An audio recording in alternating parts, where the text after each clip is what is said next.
Hello दोस्तों, नमस्कार। Education में आपका स्वागत है। आज हम लोग साइंस के अंदर पढ़ेंगे सेल ऑर्गेन्स। तो कोशिकांग क्या हैं, तो इस चीज़ का अध्ययन करेंगे। तो वीडियो को शुरू करने से पहले जिन लोगों ने अभी तक चैनल को सब्सक्राइब नहीं किया है, सब्सक्राइब कर लें। तो देखते हैं सेल ऑर्गेन्स। जो बॉडी होती है वो कई सेल से मिलके बनती है। तो चाहे प्लांट बॉडी हो चाहे एनिमल बॉडी हो, वो कई सेल से मिलकर बनती है। तो हम लोग उनको देखेंगे कि वो कौन कौन सी ऐसी सेल्स होती हैं जो पूरी बॉडी के निर्माण में हेल्प करती हैं। तो ये है, सबसे पहले है कोशिका भित्ति यानी कि सेल वॉल। तो यह केवल पादप कोशिका में पाई जाती है तथा यह सेल्यूलोज की बनी होती है। जो पौधा होता है, पौधे के बाहर जो इस प्रकार से एक स्ट्रक्चर होता है खुरदरा टाइप का, वही होती है सेल वॉल और यह सेल्यूलोज की बनी होती है और केवल पादप कोशिका में ही पाई जाती है। जंतु कोशिका में इसका अभाव होता है। यह कोशिका को निश्चित आकृति एवं आकार बनाए रखने में सहायक होती है। जो सेल वॉल होती है तो ये कोशिका को निश्चित आकृति एवं आकार बनाए रखने में सहायक होती है। नेक्स्ट देखते हैं सेल मेम्ब्रेन, कोशिका भित्ति। तो कोशिका के सभी अवयव एक पतली झिल्ली के द्वारा घिरे रहते हैं। जो जैसे कोई सेल्स है, इसमें बहुत सारे स्ट्रक्चर किसी भी प्रकार के ये हैं।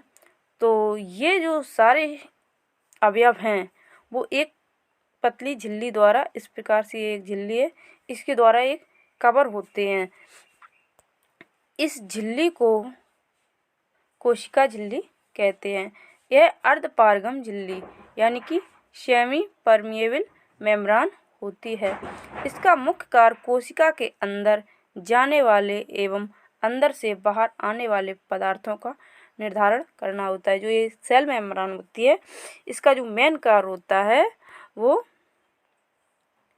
कोशिका के अंदर जाने वाले और अंदर से बाहर आने वाले पदार्थों का निर्धारण करना होता है। ये सेल मेम्ब्रेन का वर्क। नेक्स्ट देखते हैं इसके आगे। यह है नंबर 3 है तारक काय यानी कि सेंट्रोसोम। तो इसकी खोज बॉवेरी ने की थी। ये ऑब्जेक्टिव टाइप में पूछ दिया जाता है।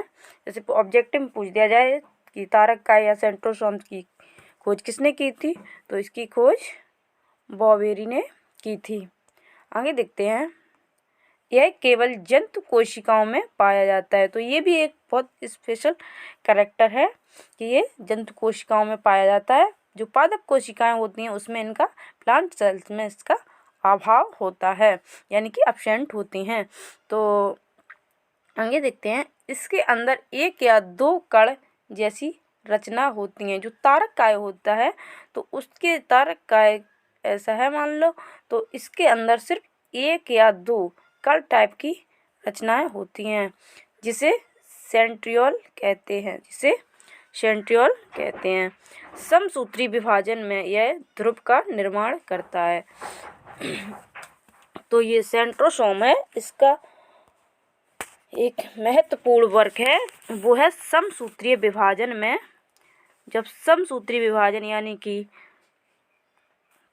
माइटोसिस की क्रिया होती है तो उस टाइम ये सेंट्रोसोम जो होता है वो ध्रुव का निर्माण करता है। जो माइटोसिस की क्रिया में इस प्रकार से ये ध्रुव का निर्माण होता है, तो उस टाइम पर ये जो सेंट्रोसोम्स होता है वो ध्रुव का निर्माण करने में, ये जो ध्रुव बनता है इसका निर्माण करने में ये कार्य करता है। नेक्स्ट देखते हैं अंतःप्रद्रव्य जालिका यानी कि एंडोप्लाज्मिक रेटिकुलम। तो देखेंगे एक ओर यह केंद्रक झिल्ली से व दूसरी ओर कोशिका कला से संबद्ध होता है।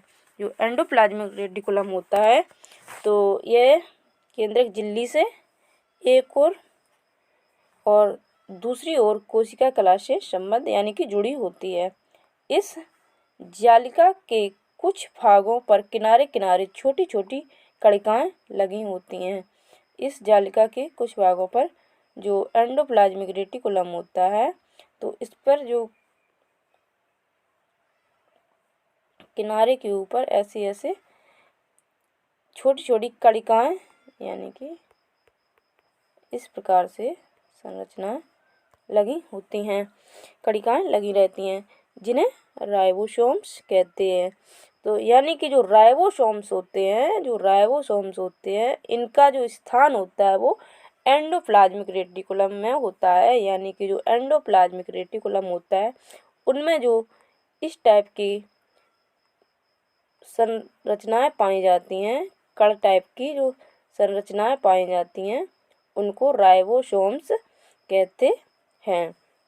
आगे देखते हैं, अंतःप्रद्रव्य जालिका का मुख्य कार्य उन सभी वसाओं व प्रोटीन का संचरण यानी कि ट्रांसपोर्टेशन करना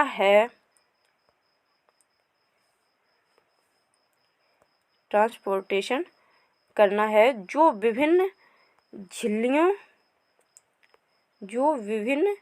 झिल्लियों यानी कि मेम्ब्रेन्स जैसे कोशिका झिल्ली, केंद्रक झिल्ली आदि का निर्माण करते हैं।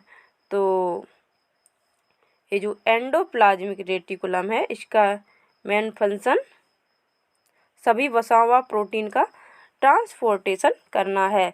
जो विभिन्न झिल्लियाँ जैसे कि कोशिका झिल्ली और केंद्रक झिल्ली का निर्माण करता है। तो ये बहुत महत्वपूर्ण भूमिका निभाती है बॉडी में। आगे देखते हैं राइबोसोम्स। तो जो राइबोसोम्स होते हैं तो अभी हमने देखा जो राइबोसोम्स होते हैं वो एंडोप्लाज्मिक रेटिकुलम के ऊपर जो कण टाइप की संरचनाएं होती हैं उन्हें ही राइबोसोम्स कहते हैं। तो अब हम राइबोसोम्स को देखते हैं इसका स्पेशल कैरेक्टर बाकी के क्या हैं। तो सर्वप्रथम रॉबिन्सन एवं ब्राउन ने 1953 में पादप कोशिकाओं में तथा जी.ई. पैलेडे ने 1955 में जंतु कोशिका में राइबोसोम्स को देखा। तो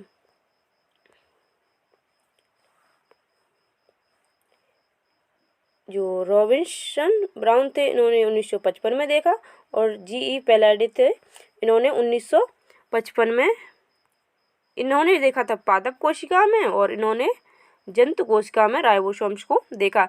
इससे ये क्लियर हो गया है कि ये जो राइबोसोम्स होते हैं ये पादप कोशिका और जंतु कोशिका दोनों प्रकार की कोशिकाओं में ये पाए जाते हैं। आगे देखते हैं 1958 में रॉबर्ट्स ने इसका नामकरण किया।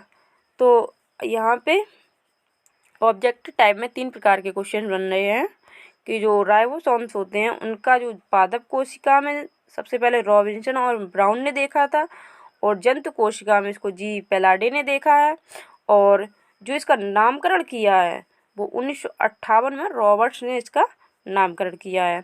आगे देखते हैं यह राइबोन्यूक्लिक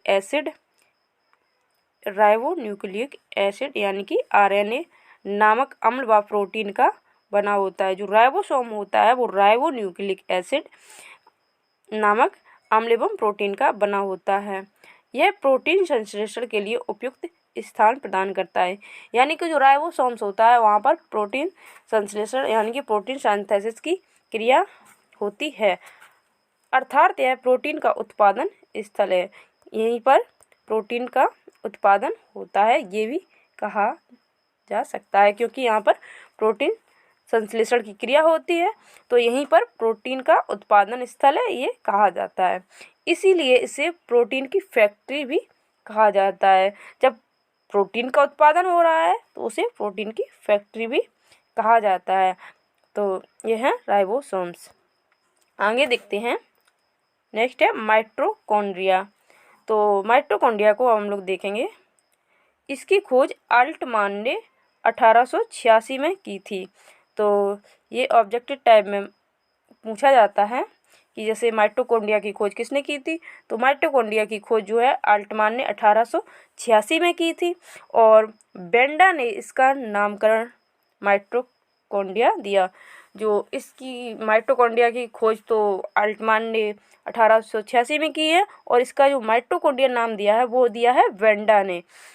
आगे देखते हैं, यह कोशिका का श्वसन स्थल है। तो जो माइटोकॉन्ड्रिया है वहाँ पर कोशिका का ये श्वसन स्थल बोला जाता है, यहाँ रेस्पायरेशन की क्रिया होती है माइटोकॉन्ड्रिया में। आगे देखते हैं, कोशिका में इसकी संख्या निश्चित नहीं होती है।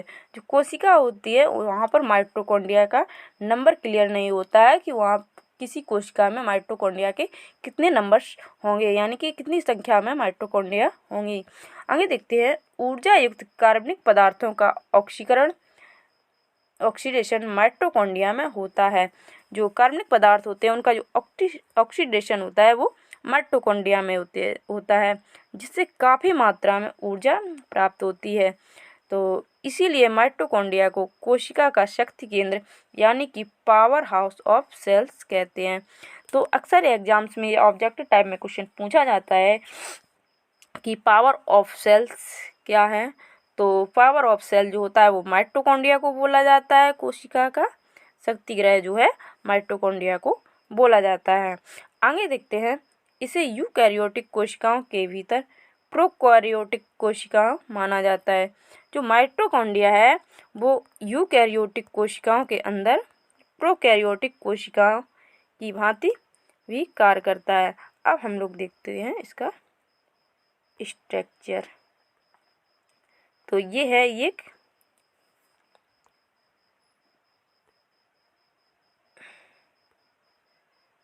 अब हम लोग देखेंगे। अब ये है यूकैरियोटिक जो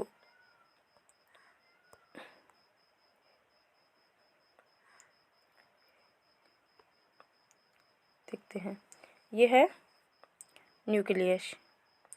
तो ये जो आकृति दिख रही है गोल गोल, ये है न्यूक्लियस और इसमें जो ये संरचनाएं पड़ी हुई हैं ये है माइटोकॉन्ड्रिया। ये क्या है, माइटोकॉन्ड्रिया। इस प्रकार का माइटोकॉन्ड्रिया का स्ट्रक्चर होता है। और यह है प्लाज्मोडेस्माटा और ये देखिए ये है राइबोसोम्स, ये राइबोसोम्स हैं। और ये जो डॉटेड स्ट्रक्चर है ये है प्लाज्मा मेम्ब्रेन। ये है डिक्टियोसोम, ये है रफ एंडोप्लाज्मिक रेटिकुलम। जो रफ एंडोप्लाज्मिक रेटिकुलम होते हैं उन्हीं पर राइबोसोम्स चिपके होते हैं। ये न्यूक्लियर पोर, ये जो बीच में ये पॉइंटेड स्ट्रक्चर दिख रहा है ये है न्यूक्लियर पोर। और ये है स्मूथ ईआर, ये एंडोप्लाज्मिक रेटिकुलम है जो इस पर राइबोसोम्स नहीं है, इसलिए ये स्मूथ यानी कि चिकने एंडोप्लाज्मिक रेटिकुलम है। और ये है क्लोरोप्लास्ट। तो ये क्लोरोप्लास्ट तो प्लांट स्ट्रक्चर में पाया जाता है। और यह है टीनोप्लास्ट, ये टीनोप्लास्ट है। तो ये है स्ट्रक्चर जो एक स्वकेंद्री यानी कि यूकैरियोटिक कोशिका में पाया जाता है। तो हम लोग आगे भी इसके देखते हैं।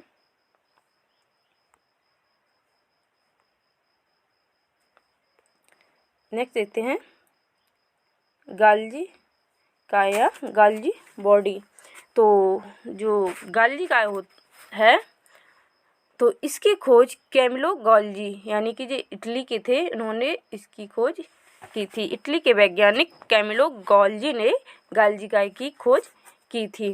तो आगे देखते हैं, यह सूक्ष्म नलिकाओं यानी कि ट्यूब्यूल के समूह एवं थैलियों का बना होता है। अभी हमने आपको स्ट्रक्चर दिखाया। जो गाल्जी बॉडी होती हैं ये देखिए, इनको डिक्टियोसोम भी कहते हैं। यही है गाल्जी काय। तो इसका स्ट्रक्चर गाल्जी काय का इस प्रकार का होता है, देखते हैं।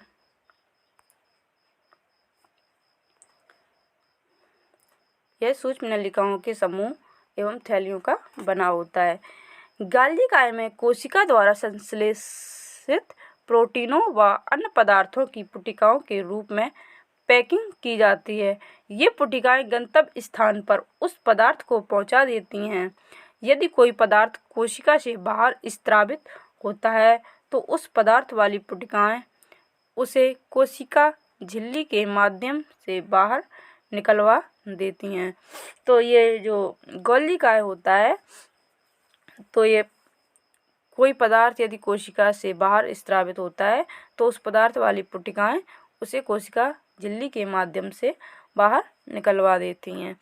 इस प्रकार गोल्जी काय को हम कोशिका के अणुओं का यातायात प्रबंधन भी कह सकते हैं।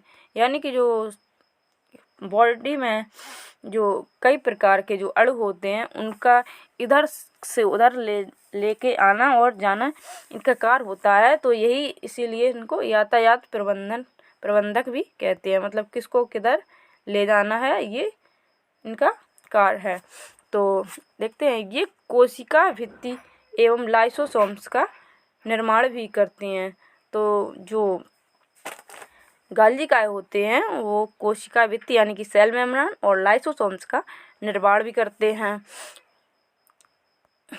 गोल्जी काय में साधारण शर्करा से कार्बोहाइड्रेट का संश्लेषण होता है। जो गोल्जी काय होते हैं उसमें जो नॉर्मल शुगर होती है, शर्करा होती है, उससे कार्बोहाइड्रेट का निर्माण किया जाता है, कार्बोहाइड्रेट का संश्लेषण होता है, जो राइबोसोम में निर्मित प्रोटीन से मिलकर ग्लाइकोप्रोटीन बनाता है। तो जो कार्बोहाइड्रेट का संश्लेषण होता है वही कार्बोहाइड्रेट राइबोसोम्स में निर्मित प्रोटीन से मिलकर क्या बना लेता है, ग्लाइकोप्रोटीन बना लेता है। आगे देखते हैं लाइसोसोम्स। तो लाइसोसोम्स की जो इसकी खोज डी डोवे ने की थी। लाइसोसोम्स की जो खोज है वो डी डोवे ने की थी। यह सूक्ष्म गोल इकहरी झिल्ली से घिरी थैली जैसी रचना होती है। जो लाइसोसोम्स होती है वो सूक्ष्म गोल इकहरी झिल्ली से घिरी थैली जैसी रचना होती है। इसका सबसे प्रमुख कार्य बाहरी पदार्थों का भक्षण एवं पाचन करना है। तो जो लाइसोसोम्स का मेन वर्क होता है वो बाहरी पदार्थों का भक्षण एवं पाचन करना है। इसमें 24 प्रकार के एंजाइम्स पाए जाते हैं। लाइसोसोम्स में 24 प्रकार के एंजाइम्स पाए जाते हैं। इसे आत्मघाती यानी कि सुसाइड वेसिकल भी कहा जाता है, आत्मघाती थैली कहा जाता है। तो ये क्वेश्चन ऑब्जेक्टिव टाइप में बहुत पूछा जाता है कि आत्मघाती थैली यानी कि सुसाइड वेसिकल किसे कहते हैं, तो ये लाइसोसोम्स को कहते हैं। और इसकी खोज जो है वो डी डुवे ने की थी। इसमें 24 प्रकार के एंजाइम्स पाए जाते हैं। तो इसके जो महत्वपूर्ण टर्म को याद रखना है। आगे देखते हैं, यह केंद्रक। तो यह कोशिका का सबसे प्रमुख अंग है। जो केंद्रक होता है वो किसी भी कोशिका का सबसे महत्वपूर्ण अंग होता है। यह कोशिका के प्रबंधक के समान कार्य करता है। जो सेल होती है उसका एक प्रकार का प्रबंधक होता है केंद्रक। तो ये देखते हैं, केंद्रक द्रव में धागे नुमा पदार्थ जाल के रूप में बिखरा दिखाई पड़ता है। जो केंद्रक होता है उसमें द्रव भरा होता है और जो द्रव होता है उसमें धागे नुमा स्ट्रक्चर्स होते हैं। ऐसा जाल सा बिखरा दिखाई देता है। इसे क्रोमैटिन कहते हैं। जो धागे नुमा ये जाल होता है उनको क्या कहते हैं, क्रोमैटिन कहते हैं। यह प्रोटीन एवं डीएनए यानी कि डीऑक्सीराइबोन्यूक्लिक एसिड का बना होता है। और जो धागे नुमा स्ट्रक्चर जो होते हैं वो डीएनए के बने होते हैं। प्रोटीन एवं डीएनए के ये स्ट्रक्चर्स जो होते हैं बने होते हैं। आगे देखते हैं, कोशिका विभाजन के समय क्रोमैटिन सिकुड़कर अनेक मोटे व छोटे धागे के रूप में संगठित हो जाते हैं। जब कोशिका विभाजन होता है तो उसके समय जो क्रोमैटिन होते हैं वो सिकुड़कर अनेक मोटे व छोटे धागे के रूप में संगठित हो जाते हैं। इन धागों को क्रोमोसोम यानी कि गुणसूत्र कहा जाता है। तो इससे यहाँ पर ये क्लियर हो गया है कि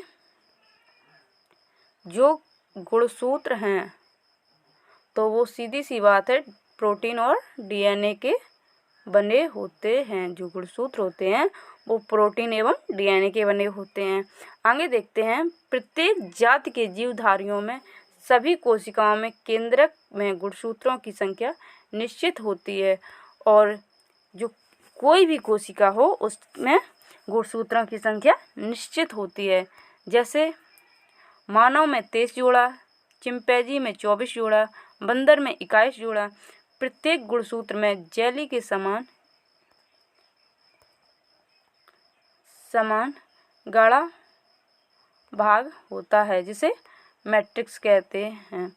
तो जो गुणसूत्र होते हैं न्यूक्लियस में उनकी संख्या प्रत्येक जीवधारी में और प्रत्येक कोशिका में निश्चित होती है। मानव में कितने 23 जोड़ा यानी कि 46 क्रोमोसोम्स पाए जाते हैं मानव में। अब चिंपैंजी में कितने 24, तो 24 जोड़ा कितने हो गए 48। चिंपैंजी में 48 क्रोमोसोम्स पाए जाते हैं। बंदर में कितने हो गए, इसमें 42 गुणसूत्र पाए जाते हैं। प्रत्येक गुणसूत्र में जेली के समान एक गाढ़ा भाग होता है जिसे मैट्रिक्स कहते हैं। आगे देखते हैं, मैट्रिक्स में दो परस्पर लिपटे महीन एवं कुंडलित सूत्र दिखाई देते हैं।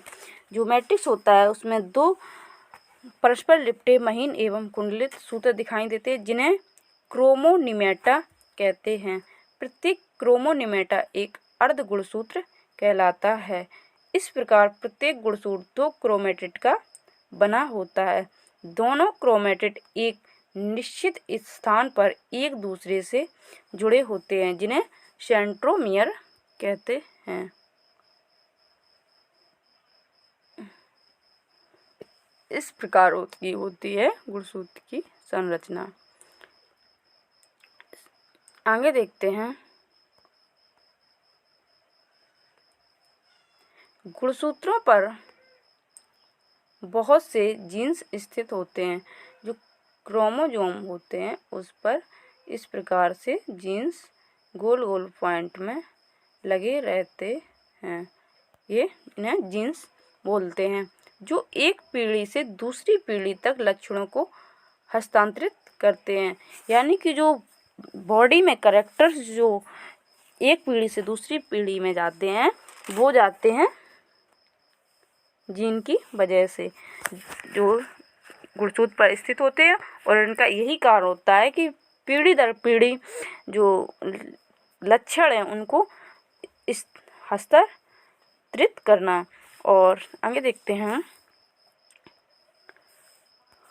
हमारे आनुवंशिक गुणों के लिए उत्तरदायी होते हैं। यानी कि जो जीन होते हैं गुणसूत्र होते हैं वो आनुवंशिक गुणों के लिए उत्तरदायी होते हैं क्योंकि ये पीढ़ी दर पीढ़ी जो लक्षण होते हैं उनको हस्तांतरित करते रहते हैं। क्योंकि ये जीन गुणसूत्रों पर स्थित होते हैं एवं गुणसूत्रों के माध्यम से ही पीढ़ी दर पीढ़ी हस्तांतरित होते हैं, इसीलिए गुणसूत्रों को वंशागति का वाहक कहते हैं। गुणसूत्रों को वंशागति का वाहक कहते हैं। ये ऑब्जेक्टिव टाइप में क्वेश्चन पूछा जाता है। आगे देखते हैं, लवक यानी कि प्लास्टिड, यह केवल पादप कोशिका में पाए जाते हैं। ये 3 प्रकार के होते हैं। जो लवक होते हैं वो पादप कोशिकाओं में पाए जाते हैं, जंतु कोशिका में लवक का अभाव होता है। तो ये 3 प्रकार के होते हैं। नंबर पहला है हरित लवक यानी कि क्लोरोप्लास्ट। ये क्लोरोप्लास्ट के कारण ही पत्तियां हरी दिखाई देती हैं। नेक्स्ट है अवर्णीय लवक यानी कि ल्यूकोप्लास्ट। नेक्स्ट है वर्णीय लवक, यह है क्रोमोप्लास्ट। वर्णी लवक के कारण ही जो फ्रूट होते हैं वो डिफरेंट कलर जो होते हैं वो वर्णी लवक के कारण क्रोमोप्लास्ट ही उनमें पाया जाता है। तो देखते हैं इसको।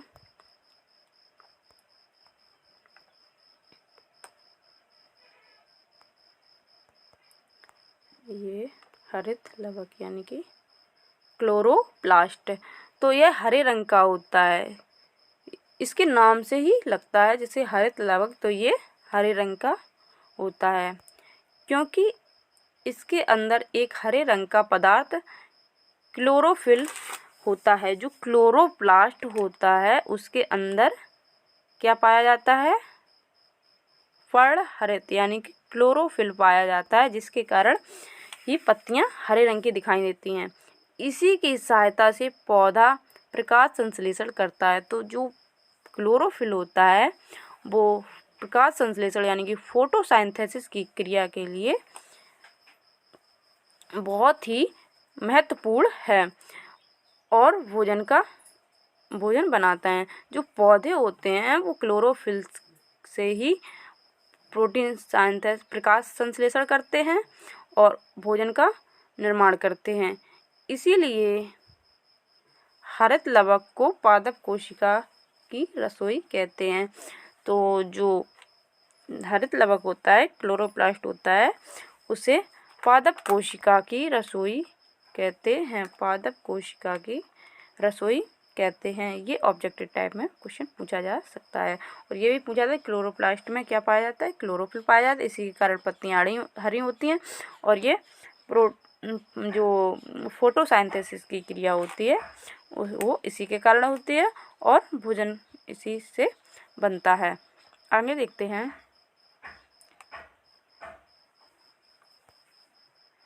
पत्तियों का रंग पीला उसमें कैरोटीन के निर्माण होने से कारण होता है। यदि कोई पौधा है उसकी पत्तियां अगर पीली हो रही हैं तो वो कैरोटीन के निर्माण होने के कारण होती हैं। आगे देखते हैं। नेक्स्ट है अवर्णीय लवक। तो जो अवर्णीय लवक होता है यह रंगहीन लवक है। यह पौधे के उन भागों की कोशिकाओं में पाया जाता है जो सूर्य के प्रकाश से वंचित रहते हैं। तो सूर्य के प्रकाश से जड़ों और भूमिगत तनों में ये ल्यूकोप्लास्ट पाया जाता है। ये यहाँ पर सूर्य का प्रकाश नहीं पहुँच पाता है। और जो ल्यूकोप्लास्ट है इसका जो कार्य है भोज्य पदार्थों का संग्रह करने वाला ये लवक है। यहाँ पर भोज्य पदार्थों का संग्रह होता है। आगे देखते हैं वर्णीय लवक यानी कि क्रोमोप्लास्ट।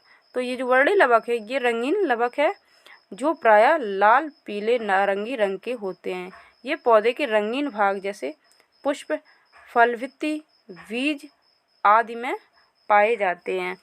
जो पुष्प है, फलभित्ति है, बीज आदि में पाए जाने वाला जो लवक है वो है क्रोमोप्लास्ट। तो ये था आज का वीडियो अच्छा लगे तो लाइक अवश्य करें और कमेंट बॉक्स में कमेंट करें कि वीडियो आपको कैसा लगा। धन्यवाद।